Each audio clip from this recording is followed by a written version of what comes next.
மாசில்லா சுத்தமா திருப்புண்ணிய தீர்த்தத்தினால் குற்றம் நீங்கி விடகுணம் மாறேற்ற ஆட்டுக்குட்டியின் இரத்தத்தினால் மாசில்லா சுத்தமா திருப்புண்ணிய தீர்த்தத்தினால் குற்றம் நீங்கி விடகுணமாறேற்ற ஆட்டுக்குட்டியின் இரத்தத்தினால். தேவனுடைய நாமத்திற்கு மகிமை உண்டாவதாக. வாரத்தின் முதல் நாளிலே நாம் சபையாக ஒன்று சேர்ந்து தேவனை தொழுது கொள்வது என்பது நமக்கு கிடைக்கப்பட்டிருக்கிறதான மிக பெரிதான சிலாக்கியம். ஆகையினாலே நாம் நன்றி உணர்வோடு மகிழ்ச்சியோடு முழுமனதோடு ஆவியோடு உண்மையாக அவரை நாம் தொழுது கொள்வோம். தூக்கமாக ஒரு பாடலை நாம் தெரிந்து கொள்வோம். சகோதரர்களை அன்போடு அழைக்கின்றோம். கற்பாறை போன்ற கடல் மேல் நடப்பது லேசான காரியம். கற்பாறை போன்ற கடல் மேல் நடப்பது லேசான காரியம். கற்சாடி நீரையும் கனிரசமாக்குதல் லேசான காரியம். கற்சாடி நீரையும் கனிரசமாக்குதல் லேசான காரியம். உமக்கது லேசான காரியம், லேசான காரியம், எதுவும் லேசான காரியம். பலன் உள்ளவன் பலன் அற்றவன், பலன் உள்ளவன் பலன் இல்லாதவன், யாராயிருந்தாலும் உதவிகள் செய்வது லேசான காரியம். உமக்கது லேசான காரியம். முதலாவது துதி ஜெபத்தை ஏறெடுக்கும்படியாக சகோதரர் ஒருவரை அன்போடு அழைக்கின்றோம். பரலோகத்தில் வாசமாக இருக்கிற எங்கள் நல்ல பிதாவே, இக்காலத்தில் எங்களை அற்புதமாக வழிநடத்தி கொண்டு வருகிறவரே, உம் கிருபையாலும் உம் இரக்கத்தாலும் நாங்கள் வாழ்கிறோம். எங்களால் ஆகுமென்று யோசிக்கும் தகுதி கூட இல்லாதவர்கள். எங்களுடைய தகுதியெல்லாம் உமது குமாரனும் எங்கள் ஆண்டவருமாகிய இயேசுவில் இருக்கிறது. இந்த நாளிலே அவர் மூலமாய் அவர் இரத்தத்தால் கழுவப்பட்டவர்களாய் பலவீனராகிய நாங்கள் ஆவியின் பலத்தால் உம் சமூகத்திலே வந்து உம்மை தொழுது கொள்ள காத்திருக்கிறோம். நல்ல பிதாவே, எல்லாருமாய் சேர்ந்து எங்களை ஒரு பலி போல மொத்தமாக பலிபீடத்தின் மேலே ஒப்புக் கொடுக்கிறோம். இந்த நாளில் உம்மை தொழுது கொள்வதனால் உண்டாகிற ஆசீர்வாதம், சமாதானம், சுகம் அனைத்தையும் பெற்றுக்கொள்ள வாஞ்சையாய் எங்களை தாழ்த்துகிறோம். எங்கள் பாவ குற்றங்களை மன்னித்து எங்களை சுகந்த வாசனையாக முகர்ந்து எங்களை பலியாக ஏற்றுக்கொண்டு ஆசீர்வதிப்பீராக. நீ செய்த எல்லா உபகாரங்களுக்காக நன்றி என்று சொல்வதை தவிர வேறொன்றும் எங்களிடத்தில் இல்லை. எங்களை தாழ்த்துகிறோம், உம்மை உயர்த்துகிறோம். இயேசு கிறிஸ்துவின் பிதா குமாரன் பரிசுத்தாவின் நாமத்திலே உங்களை ஆசீர்வதித்து உலகளாவிய இந்த பொது தொழுகைக்கு வரவேற்கிறதுல மிகவும் மகிழ்ச்சி அடைகிறேன். பாசமும் அன்பு நிறைந்த சகோதர சகோதரிகளே, இந்த நாளில் தேவனுடைய வார்த்தையை வாசித்து அதன் வழியாக நற்செய்தி ஒன்றை நாம் கேட்போம். எபேசியருக்கு எழுதிய நிருபம் 4வது அதிகாரம் 26 முதல் 32 வரை. நீங்கள் கோபம் கொண்டாலும் பாவம் செய்யாதிருங்கள். சூரியன் அஸ்தமிக்கிறதற்கு முன்னாக உங்கள் எரிச்சல் தனிய கடவது. பிசாசுக்கு இடங்கொடாமலும் இருங்கள். திருடுகிறவன் இனி திருடாமல் குறைச்சல் உள்ளவனுக்கு கொடுக்கத்தக்கதாக தனக்கு உண்டாயிருக்கும்படி தன் கைகளினால் நலமான வேலை செய்து பிரயாசப்படக்கடவன். கெட்ட வார்த்தை ஒன்றும் உங்கள் வாயிலிருந்து புறப்பட வேண்டாம். பக்தி விருத்திக்கு ஏதுவான நல்ல வார்த்தை உண்டானால் அதையே கேட்கிறவர்களுக்கு பிரயோஜனம் உண்டாகும்படி பேசுங்கள். அன்றியும் நீங்கள் மீட்கப்படும் நாளுக்கென்று முத்திரையாக பெற்ற தேவனுடைய பரிசுத்த ஆவியை துக்கப்படுத்தாதிருங்கள். சகலவிதமான கசப்பும் கோபமும் மூர்க்கமும் கூக்குரலும் தூஷணமும் மற்ற எந்த துர்குணமும் உங்களை விட்டு நீங்க கடவுது. ஒருவருக்கொருவர் தயவாயும் மன உருக்கமாயும் இருந்து கிறிஸ்துவுக்குள் தேவன் உங்களுக்கு மன்னித்தது போல நீங்களும் ஒருவரை ஒருவர் மன்னியுங்கள் என்பதே. அன்பு சகோதரர்களே, ஒரு முடிவுரை ஊருக்கு செல்கிற பெற்றோர் பிள்ளைகளுக்கு சொல்லி போவது போல பரிசுத்த ஆவியானவர் ரட்சிக்கப்பட்ட தேவனுடைய பிள்ளைகளுக்கு சொல்கிறார், உங்களுக்கு கோபம் வரும், ஆனால் பாவம் செய்யாதிருங்கள். சோதனை வரும், பிசாசுக்கு இடம் கூடாதிருங்கள். கஷ்டம் வரும், அதற்காக திருடாதிருங்கள். தாங்க முடியாத வேதனையில் கெட்ட வார்த்தை பேசாதிருங்கள். உங்களை மீட்பதற்காக தேவன் தந்த ஆவியை துக்கப்படுத்தாதிருங்கள். சகோதரர்களே, வாழ்க்கை என்பது ஒரு கடினமான அனுபவம் தான். இந்த தோல் உடல் இருக்கும் வரைக்கும் சளியும் ஜுரமும் எல்லா வியாதிகளும் இருப்பது போல நம்முடைய மனது எப்போதும் இந்த சமுதாயத்தில் அது கீறி கொண்டும் காயப்பட்டு கொண்டும் புண்ணாகவும் ரணமாகவும் அது இருப்பது வழக்கம்தான். பொறுத்து கொள்ளுங்கள். நம்முடைய வாழ்க்கையில் கசப்பு என்பது எவ்வளோ கொடியது தெரியுங்களா? பெரும்பாலும் இந்த கசப்பு என்ற அந்த கருத்தை சொல்லாக மட்டும்தான் நம்ம பார்க்கிறோம். நம்முடைய இருதயம் நம்முடைய சகோதரர்களுக்கு விரோதமாக கசப்பு கொள்கிறது. எபேசியர் 4ஆம் அதிகாரம் 31வது வசனம். சகலவிதமான கசப்பு. கசப்பில்லாத மனிதனே கிடையாது, குடும்பமே கிடையாது. கணவன் மனைவின் மேலே, பிள்ளைகள் பெற்றோர் மேலே, மாமியார் மருமகள் மேலே, மருமகன் மேலே, முதியவர்கள் சிறியவர்கள் மேலே ஏதோ ஒரு வகையான கசப்பு. அது உள்ளே மறைந்திருக்கிற ஒன்று. அந்த கசப்பு எந்த ஒரு பாவத்தையும் செய்வதற்கு துணையாக சென்றுவிடும். கோபம் எவ்வளவுதான் அடக்கினாலும் திடீரென்று எரிமலை வெடித்தது போல வெடித்துவிடும். மூர்க்கம் கோபத்தை விட அதிகமானது. அது வெடித்து விட்டால் கொலையில் முடியும். மூர்க்கம். கூக்குரல். 10 வீட்டுக்கு இந்த வீட்டு சண்டை கேட்கும். தெருவெல்லாம் நம்முடைய சத்தம் கேட்கும். கூக்குரல் இடுவது பரிசுத்தவான்களுடைய அழகு இல்லை. தூஷணம்.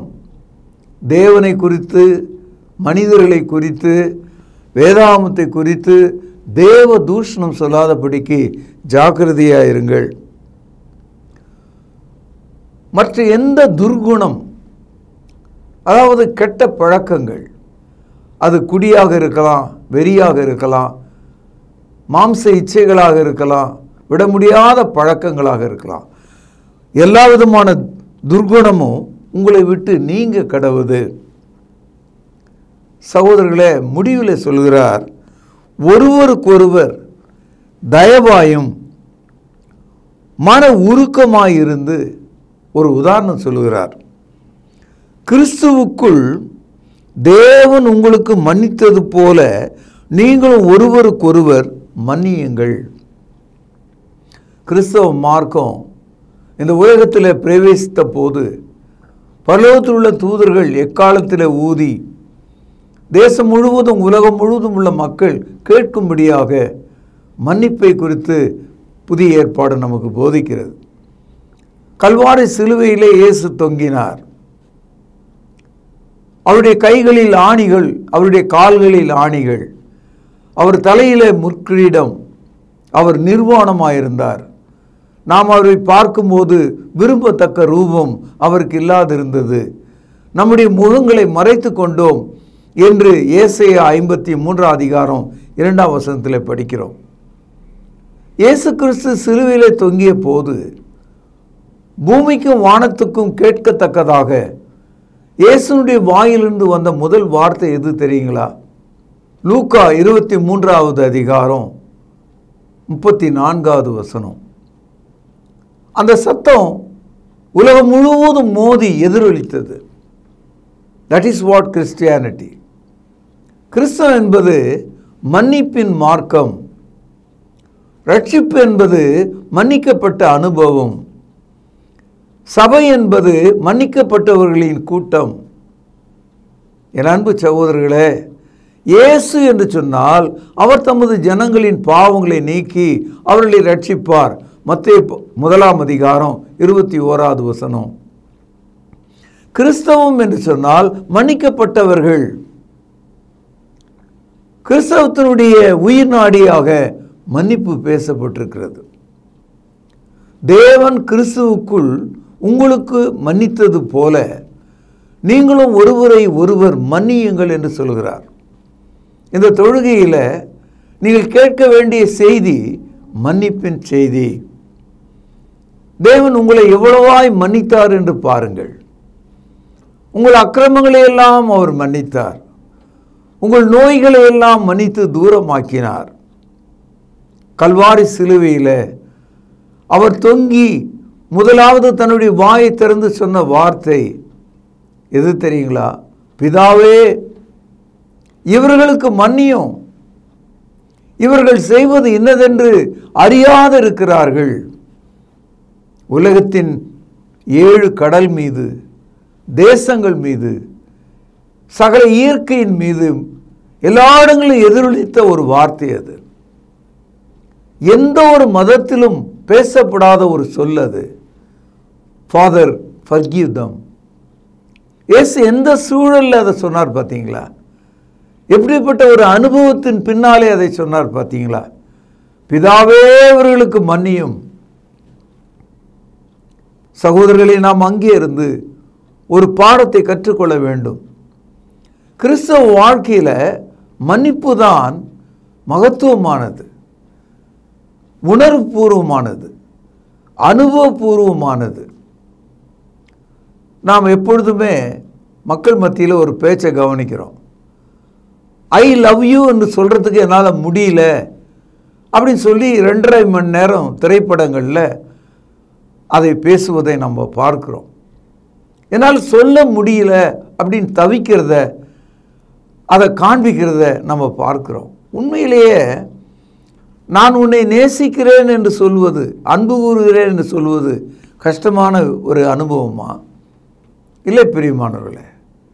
It's very easy to say I love you. It's very hard to say that I forgive you. நான் உன்னை மன்னிக்கிறேன் என்று சொல்வது தான் கடினமான வார்த்தை, சொல்ல முடியாத வார்த்தை. இன்றைக்கு நம்மை சுற்றி சூழுகிற சூறாவளியைப் போல மன்னிக்கப்படாத நம்முடைய உதடு, மன்னிக்க மனமில்லாமல் போன நம்முடைய இருதயம், மன்னிப்பற்ற நம்முடைய ஜீவியம், மன்னிப்பை வழங்காத நம்முடைய விசுவாசம் எவ்வளவு பலவீனமாக இருக்கும் என்று எண்ணி பாருங்கள். ஒரு உதாரணம் சொல்கிறார். தேவன் கிறிஸ்துவுக்குள் உங்களுக்கு மன்னித்தது போல. இந்த உதாரணம் உங்களுக்கு விளங்கவில்லையா? உங்களுக்கு மன்னிப்பை தேவன் வழங்கி இருக்கும் போது நீங்கள் அவர்களுக்கு மன்னிப்பை கொடுக்க வேண்டாமா? உன் சகோதரன் சகோதரிக்கு, உன் தாய் தகப்பனுக்கு, உன்னுடைய பிள்ளைகளுக்கு, உன்னுடைய மூப்பர்களுக்கு, உன்னுடைய திருச்சபை தலைவர்களுக்கு நீ மன்னிப்பை வழங்க வேண்டாமா? மன்னிக்காத இருதயம் ரட்சிக்கப்படாத இருதயம். உங்களுக்கு ரட்சிப்பு இல்லை என்று பொருளாகிவிடும். கிறிஸ்து உங்களுக்கு மன்னித்தாரே, அவருடைய இரத்தத்தினால் உங்கள் பாவங்கள் மன்னிக்கப்பட்டதே.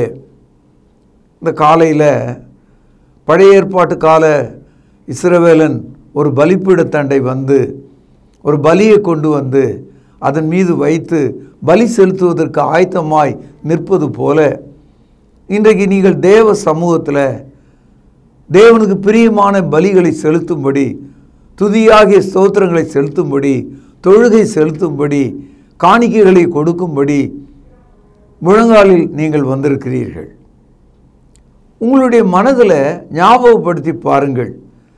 இந்த ஒரு வார காலத்தில், இந்த கடந்த 1 மாத காலத்தில், கடந்த 1 வருஷ காலத்தில் ஞாபகப்படுத்தி கொண்டே போங்கள். எத்தனை மன்னிப்பில்லாத இடங்கள் உங்கள் இருதயங்களை மூடி இருக்கிறது என்று கவனியுங்கள். ஏசாயா 59வது அதிகாரம் பக்கம் 865 முதல் வசனம். இதோ ரட்சிக்கக்கூடாதபடிக்கு கர்த்தருடைய கை குறுகி போகவும் இல்லை, கேட்கக்கூடாதபடிக்கு அவருடைய செவி மந்தமாகவும் இல்லை. உங்கள் அக்கிரமங்களே உங்களுக்கும் உங்கள் தேவனுக்கும் நடுவாக பிரிவினையை உண்டாக்குகிறது. உங்கள் பாவங்களே அவர் உங்களுக்கு செவி கொடாதபடிக்கு அவருடைய முகத்தை உங்களுக்கு மறைக்கிறது. அதாவது மன்னிப்பு இல்லாத, மன்னிப்பு கொடுக்காத மனம் நீங்கள் என்ன செய்தாலும் தேவனிடத்தில் சேர முடியாது. உங்கள் ஜெபங்களை அவர் கேட்க முடியாது. உங்களை அவர் நோக்கி பார்க்க முடியாது. ஒரு பெரும் சுவரை போல உங்களுக்கும் தேவனுக்கு இடையில நடுவாக அது பிரிவினை செய்கிறது. அதனால பாவ மன்னிப்பை தேடாமல் தேவ முகத்தை நீங்கள் தரிசிக்க முடியாது. மத்தேயு 5வது அதிகாரம் 3வது வசனம். ஆகையால் நீ பலிபீடத்தில் உன் காணிக்கையை செலுத்த வந்து உன் பேரில் உன் சகோதரனுக்கு குறை உண்டு என்று நினைவு கூறுவாயாகில் அங்கே தானே பலிபீடத்தின் முன் உன் காணிக்கையை வைத்துவிட்டு போய் முன்பு உன் சகோதரனோடு ஒப்புரவாகி பின்பு வந்து உன் காணிக்கையை செலுத்து. இந்த வசனம் உங்களுக்கு விளங்குதா? பலி செலுத்த வந்தவன் பலி செலுத்தும் நேரத்தில் அவனுக்கு ஞாபகம் வருகிறது தன் சகோதரனுக்கு விரோதமாக பாவம் செய்ததையும் அதற்கான மன்னிப்பை பெறாததையும் அல்லது மன்னிப்பு கொடுக்காததையும் அவன் நினைவு கூறுகிறான். ஆண்டவர் சொல்கிறார், நீ கொண்டு வந்த உன்னுடைய காணிக்கையை, உன் பலியை அங்கே ஓரமாக வச்சுட்டு நீ வீட்டுக்கு போ, உன் சகோதரனுக்கு மன்னிப்பை கொடு, அல்லது நீ அவனிடத்தில் மன்னிப்பை பெற்றுக்கொள், திரும்பி வந்து உன் பலியை செலுத்து என்று சொல்கிறார். என் அன்பு தோழர்களே, விசுவாசிகளே, பரிசுத்தவான்களே, கர்த்தருடைய சமூகத்தில் நீங்கள் மன்னிக்க வேண்டியவைகளை மன்னித்து விட்டு அவருடைய சமூகத்திலே சேர்ந்து வாருங்கள்.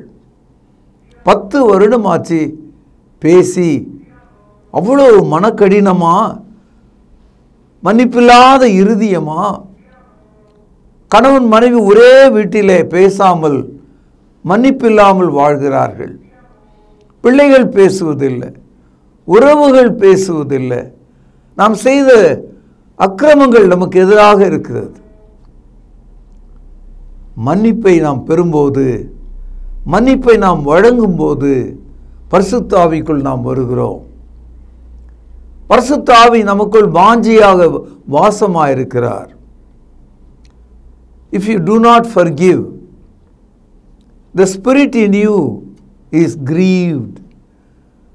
நீ மன்னிக்காவிட்டால் உனக்குள் வாசமாயிருக்கிற ஆவி துக்கப்படுகிறார், துயரப்படுகிறார். என் அன்பு சகோதரர்களே, சில சமயங்களில் இந்த மன்னிப்பு என்ற அந்த விஷயத்தை பேசும்போது நாமே அதற்கு ஒரு மெஷர்மெண்ட், ஒரு அளவு வச்சு இதை தான் மன்னிக்கணும், இதெல்லாம் மன்னிக்கக்கூடாது என்று நாமளே ஒரு ஒழுங்குமுறைகளை நம்முடைய மனசுக்குள்ளே வச்சுக்கிறோம். பேசும்போது அது விளங்குது, செத்தாலும் மன்னிக்க மாட்டேன். அப்படியானால் நீங்கள் முடிவெடுத்து விட்ட அந்த சம்பவம் மன்னிக்க முடியாத சம்பவமா? லூக்கா 15ஆம் அதிகாரத்தில் ஒரு இளைஞனை குறித்து படிக்கிறோம். அதாவது அந்த இளைஞன் தகப்பனிடத்தில் எனக்கு சேர வேண்டிய சொத்தை எனக்கு தாருங்கள் என்று கேட்டானே, அதை லேசாக நீங்கள் புரிந்து கொள்ள வேண்டாம். அந்த இடத்துல எனக்கு சேர வேண்டிய சொத்து என்று அவன் சொல்வது தகப்பன் கொடுக்கிற ஈவு மட்டுமல்ல, அவனுடைய மூதாதையர்களுடைய ஈவையும் சேர்த்து அவன் கேட்கிறான். It's a family heritage. அதை யாரும் கொடுக்க மாட்டார்கள். தந்தை வழியாக வருகிறவர்கள் இஸ்ரவேலர்கள். அவர்களுடைய நாட்டை தந்தையின் தேசம், ஃபாதர்ஸ் லேண்ட் என்று சொல்வார்கள். ஆபிரகாமுடைய பிள்ளைகள் அப்படி தான் வாழ்ந்தாங்க. அந்த இளைய குமாரன் எனக்கு சேர வேண்டிய பங்கு எனக்கு தாரும் என்று கேட்கும்போது அவன் ஒரு புறஜாதியனாக he became a Gentile. He is no more an Israelite. அதான் அதனுடைய அர்த்தம். அதையெல்லாம் இழந்தான், வேசிகளிடத்தில் இழந்தான் என்று படிக்கிறோம். அவனுடைய உடல் கெட்டு போயிற்று, பன்றிகள் மத்தியிலே போய் வேலை செய்தான் என்று படிக்கிறோம். அவனுடைய குணம் கெட்டு போயிற்று, அழுகின உடலுடைய ஒருவனாக, வேலைக்காரனிலும் தாழ்த்தப்பட்டவனாக அவன் திரும்பி வந்தபோது அவனுடைய பாவ கடனை அவருடைய தந்தை அடைத்தார். அதை மறந்தார். என் குமாரன் காணாமற் போனான், இப்பொழுது காணப்படுகிறான். என் குமாரன் செத்து போனான், இப்பொழுது உயிர் பெற்றான் என்று சொன்னார். பாவ கடன்களை அடைப்பது என்பது அதுதான்.